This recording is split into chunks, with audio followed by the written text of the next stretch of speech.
โยโสภะคะวะอะระหังสัมมาสัมพุทโธสวากขาโตเยนะภะคะวะตาธัมโมสุปฏิปันโนยัสสะภะคะวะโตสาวกสังโฆธัมมังยังภะคะวันตังสัทธัมมังสัสสังฆังอิเมหิสักกาเรหิยัคฆาระหังกะโรปิเตหิอาภิปูชยามะสาธุโนพันเตภะคะวาสุติระปารินิพพุตโตเมปัจฉิมาชนะตานุกัมปะมานัสสะอิเมสังฆาเรทุกขะปันนาการะภูเตปฏิคันมาตุธัมมาตังอิภรตังอิกายะสุขายะอะระหังสัมมาสัมพุทโธภะคะวาภะผู้มีพระภาคเจ้าเป็นพระอรหันต์ดับเพลิงกิเลสเพลิงทุกสิ้นเชิงตรัสรู้ชอบได้โดยพระองค์เอง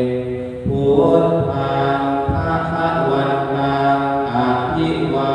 เทมิข้าพระเจ้าอภิวาทพระผู้มีพระภาคเจ้าผู้รู้ผู้ตื่นผู้เบิกบาน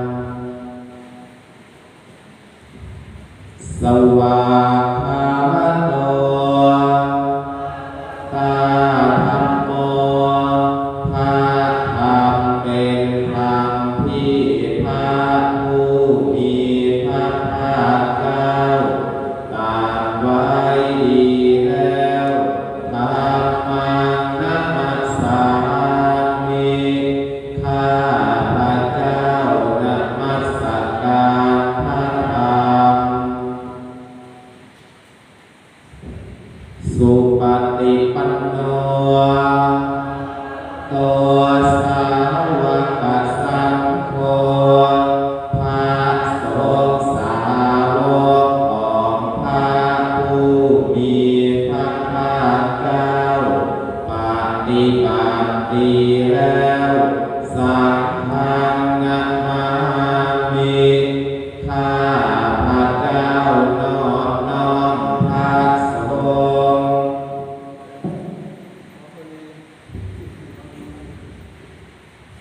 หันธรรมยังพุทธัสสะภะคะวะโต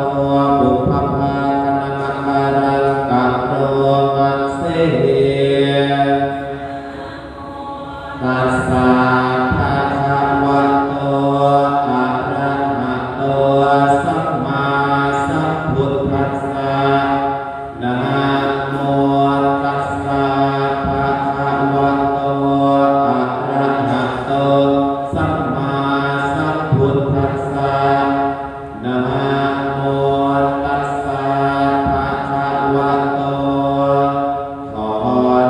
อบน้อมแด่พระผู้มีพระภาคเจ้าพระองค์นั้น